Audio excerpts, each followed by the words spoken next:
Hi hello friends, welcome back to my channel. ನಾನು ಸಂಗೀತ. ಎಲ್ಲರೂ ಹೆಂಗದಿರಿ? ಆರಾಮದಿರೇನ್ರಿ? ನಾನು ಕೂಡ ಆರಾಮದಿ ನೋಡ್ರಿ. ಇನ್ನೂ ಯಾರಾದರೂ ನನ್ನ ಚಾನಲ್ನ ಸಬ್ಸ್ಕ್ರೈಬ್ ಮಾಡದೆ ನೋಡ್ತಾ ಇದ್ದರೆ ಪ್ಲೀಸ್ ನನ್ನ ಚಾನಲ್ನ ಸಬ್ಸ್ಕ್ರೈಬ್ ಮಾಡ್ಕೊಂಡು ನೋಡಿರಿ, ಸಪೋರ್ಟ್ ಮಾಡಿರಿ. ಬರ್ರಿ, ಇವತ್ತು ಮಧ್ಯಾಹ್ನ ಊಟಕ್ಕೆ ಅಂಥೇಳಿ ರೊಟ್ಟಿನ ಮಾಡಾಕತ್ತೀನಿ.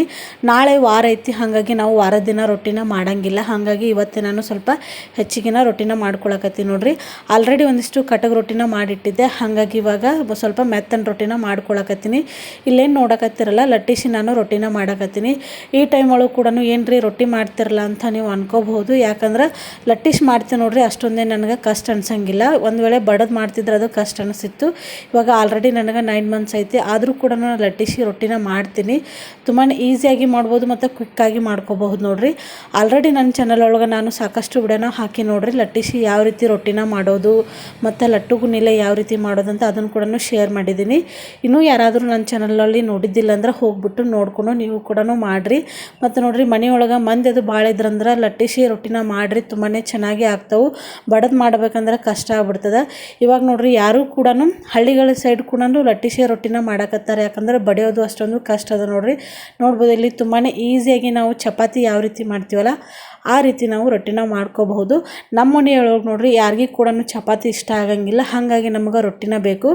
ಈ ರೀತಿ ನಾವು ಲಟ್ಟಿಸಿ ರೊಟ್ಟಿ ಮಾಡೋದ್ರಿಂದ ಮಾಡೋರಿಗೂ ಕೂಡ ಇಷ್ಟ ಆಗುತ್ತೆ ಮತ್ತು ತಿನ್ನೋರಿಗೂ ಕೂಡ ಇಷ್ಟ ಆಗುತ್ತೆ ನೋಡ್ರಿ. ಯಾಕಂದ್ರೆ ರೊಟ್ಟಿ ಕೂಡ ತುಂಬಾ ಚೆನ್ನಾಗಿ ತೆಳ್ಳಗೆ ಆಗ್ತಾವೆ. ಬರ್ರಿ, ಇವಾಗ ರೊಟ್ಟಿನ ಲಟ್ಸೋದನ್ನು ಮಾಡಾಕತ್ತೀನಿ ಮತ್ತು ರೊಟ್ಟಿ ಕೂಡ ಮಾಡಾಕತ್ತೀನಿ. ಒಂದು 10 ನಿಮಿಷ ಒಳಗೆ ನಾನು ಏನಿಲ್ಲ ಅಂದರೂ ಒಂದು 15ರಿಂದ 20 ರೊಟ್ಟಿನ ಮಾಡೀನಿ.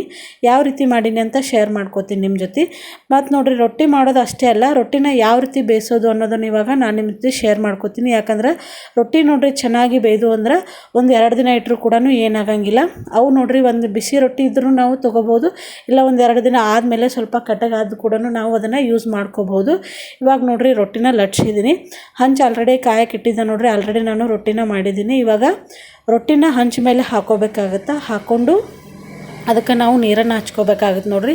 ಈ ರೀತಿ ರೊಟ್ಟಿ ಮಾಡಿದ ಮೇಲೆ 1-2 ರೊಟ್ಟಿ ಆಯ್ತಂದ್ರೆ ಈ ರೀತಿ ಅದನ್ನು ಹಂಚನ್ನು ನಾವು ಒರೆಸ್ಕೋಬೇಕಾಗುತ್ತೆ, ಇಲ್ಲಾಂದ್ರೆ ಹೊತ್ತು ಸಾಧ್ಯತೆ ಇರ್ತದೆ. ರೊಟ್ಟಿನ ಈ ರೀತಿ ಹಾಕ್ಕೊಂಡು ಸ್ವಲ್ಪ 1-2 ನಿಮಿಷ ಬಿಡ್ಬೇಕು ನೋಡ್ರಿ. 1-2 ನಿಮಿಷ ಅಲ್ಲ, ಒಂದು 10 ಸೆಕೆಂಡ್ ಬಿಟ್ಟು ಆಮೇಲೆ ನಾವು ಈ ರೀತಿ ಪ್ಲೇನ್ ವಾಟರ್ ನೋಡ್ರಿ, ಕಾಟನ್ ಬಟ್ಟೆ ತೊಗೊಂಡು ಈ ರೀತಿ ಅದಕ್ಕೆ ನೀರು ಹಚ್ಕೋಬೇಕಾಗುತ್ತೆ. ಜಾಸ್ತಿ ಏನು ನೀರು ಹಚ್ಕೋಬೇಕಾಗೋ ಅವಶ್ಯಕತೆ ಇಲ್ಲ ನೋಡ್ರಿ, ಸ್ವಲ್ಪನೇ ಹಚ್ಕೋಬೇಕಾಗುತ್ತೆ. ಒಂದು ವೇಳೆ ನಾವೇನಾದರೂ ಕಟಕ್ ರೊಟ್ಟಿ ಮಾಡ್ತಿದ್ದೀವಂದ್ರೆ ಆ ರೊಟ್ಟಿ ಹಾಕಿದ ತಕ್ಷಣ ನಾವು ಅದನ್ನು ನೀರು ಹಚ್ಚಬಾರ್ದು. ಒಂದು 15 ಸೆಕೆಂಡ್ ಬಿಟ್ಟ ಮೇಲೆ ಅದಕ್ಕೆ ನೀರು ಹಚ್ಬೇಕಾಗುತ್ತೆ. ನೋಡಕತ್ತಿರಲ್ಲಿ ನೀರು ಹಚ್ಚಿದ ಮೇಲೆ ಈ ರೀತಿ ಸ್ವಲ್ಪ ಗುಳ್ಳೆದು ಬರ್ತದೆ ನೋಡ್ರಿ. ಗುಳ್ಳೆದು ಬಂದಮೇಲೆ ತಾನಾಗೇ ಅದು ರೊಟ್ಟಿ ಏಳಕ್ಕೆ ಸ್ಟಾರ್ಟ್ ಆಗುತ್ತೆ. ಇವಾಗ ಒಂದು ಸೈಡು ತಿರುವಿ ಹಾಕ್ಕೋಬೇಕಾಗುತ್ತೆ. ಇದಕ್ಕೆ ಎಣ್ಣೆ ತುಪ್ಪ ಅದು ಏನೂ ಬೇಡ ನೋಡ್ರಿ, ನೀರಿದ್ದರೆ ಸಾಕು. ಆಮೇಲೆ ಈ ರೀತಿ ಏನಾದರೂ ಗುಳಿ ಬರ್ತಿರ್ತಾವಲ್ಲ, ಗುಳ್ಳೆ ಬರೋದನ್ನು ನೋಡಿಕೊಂಡು ಆಮೇಲೆ ನಾವು ತಿರುವಿ ಹಾಕ್ಕೋಬೇಕಾಗುತ್ತೆ. ಈ ರೀತಿಯಾಗಿ ಎರಡೂ ಬದಿಯೊಳಗೆ ನಾವು ಚೆನ್ನಾಗಿ ಬೇಯಿಸ್ಕೊಂಡ್ರೆ ರೊಟ್ಟಿ ಪರ್ಫೆಕ್ಟಾಗಿ ಬೇಯ್ತದೆ. ಅದೇ ನಾವೇನಾದರೂ ಕಟಕ್ ರೊಟ್ಟಿ ಮಾಡ್ತಿದ್ದೀವಿ ಅಂದ್ರೆ ಸ್ವಲ್ಪ ಬಿಡಬೇಕಾಗುತ್ತೆ ನೋಡ್ರಿ. ಬಿಟ್ಟರೆ ನಾವು ಕಟಕ್ ರೊಟ್ಟಿನ ಮಾಡ್ಕೋಬಹುದು. 1-2 ನಿಮಿಷ ಬಿಟ್ಟು ಈ ರೀತಿಯಾಗಿ ಕೈಲೇ ಪ್ರೆಸ್ ಮಾಡ್ತಾ ಯಾವ ಕಡೆ ಬೇಯ್ದಿರಲ್ಲ ನೋಡ್ರಿ ಆ ರೀತಿ ಬೇಯಿಸ್ಕೊಂಡ್ರೆ ಪರ್ಫೆಕ್ಟ್ ಆಗಿರುವಂಥ ಜೋಳದ ರೊಟ್ಟಿ ರೆಡಿ ಆಗುತ್ತೆ. ಮತ್ತು ಆರೋಗ್ಯಕ್ಕೂ ಕೂಡ ನೋಡ್ರಿ ಜೋಳದ ರೊಟ್ಟಿ ತುಂಬಾ ಒಳ್ಳೆಯದು. ಹೆಲ್ತಿಗೆ ವೆಯ್ಟ್ ಲಾಸ್ ಮಾಡೋರು ಕೂಡ ತುಂಬಾ ಒಳ್ಳೆಯದು ಜೋಳದ ರೊಟ್ಟಿ. ಜೋಳದಲ್ಲಿ ಸಾಕಷ್ಟು ವಿಟಮಿನ್ಸು ಮತ್ತು ಪ್ರೋಟೀನ್ಸು ಮತ್ತು ದೇಹಕ್ಕೆ ಬೇಕಾಗಿರುವಂಥ ಎಲ್ಲ ವಿಟಮಿನ್ಸ್ ಅದಾವೆ. ಮತ್ತು ಶುಗರ್ ಇದ್ದವರು ಕೂಡ ನೋಡ್ರಿ ಬಿಸಿ ಬಿಸಿ ರೊಟ್ಟಿ ತಿನ್ನೋದ್ರಿಂದ ಅವ್ರಿಗೂ ಕೂಡ ಹೆಲ್ಪ್ ಆಗುತ್ತೆ. ವೆಯ್ಟ್ ಲಾಸ್ ಮಾಡೋರ್ಗಂತೂ ತುಂಬಾ ಹೆಲ್ಪ್ ಆಗುತ್ತೆ. ನೋಡಾತಿರಲ್ಲ, ಇಷ್ಟೊಂದು ತೆಳ್ಳಗೆ ರೊಟ್ಟಿ ಆಗ್ಯಾವು. ಇದಕ್ಕಿಂತ ತೆಳ್ಳಗೆ ಬೇಕಾದ್ರೆ ನಾವು ಲಟ್ಟಿಸ್ಕೊಂಡು ರೊಟ್ಟಿನ ಮಾಡ್ಬೋದು ನೋಡ್ರಿ. ಇಲ್ಲಿ 10 ನಿಮಿಷ ಒಳಗೆ ನಾ ಏನಿಲ್ಲ ಅಂದ್ರೆ ಒಂದು 18ರಿಂದ 20 ರೊಟ್ಟಿನ ಮಾಡೀನಿ. ಮತ್ತು ಒಂದಿಷ್ಟು ಜನ ಹೇಳ್ತಾರೆ ಲಟ್ಟಿಸಿ ಮಾಡಿದ್ರೆ ರೊಟ್ಟಿ ಬಿರುಸಾಕಾವ ಅಂತ ಹೇಳ್ತಾರೆ ನೋಡ್ರಿ. ಹಾಗೇನಿಲ್ಲ, ನಾವು ಯಾವ ರೀತಿ ಬೇಯಿಸ್ತೀವಲ್ಲ ಆ ರೀತಿ ಒಳಗೆ ಇರ್ತದೆ ರೊಟ್ಟಿ ಮಾಡೋದು. ನೋಡ್ರಿ, ಎಷ್ಟೊಂದು ಚೆನ್ನಾಗಿ ರೊಟ್ಟಿನ ಆಗ್ಯಾವ. ನಿಮ್ಗೆ ನಾನು ತೋರಿಸ್ತೀನಿ. ಕೈ ಒಳಗೆ ಮುದ್ದೆ ಮಾಡಿದರೂ ಕೂಡ ರೊಟ್ಟಿ ಹರಂಗಿಲ್ಲ. ಹಂಗಂದ್ರೆ ರೊಟ್ಟಿ ಹರಿಲಿಕ್ಕಂದ್ರೆ ತುಂಬಾ ಚೆನ್ನಾಗಿ ಮೆತ್ತಗೆ ಬೇಯ್ದಾವ ಅಂಥೇಳಿ ಅರ್ಥದು. ಹಲ್ಲಿಲ್ಲಾರ್ದವ್ರಿಗೆ ಕೂಡ ರೊಟ್ಟಿ ತುಂಬಾ ಇಷ್ಟ ಆಗ್ತಾ ನೋಡ್ರಿ.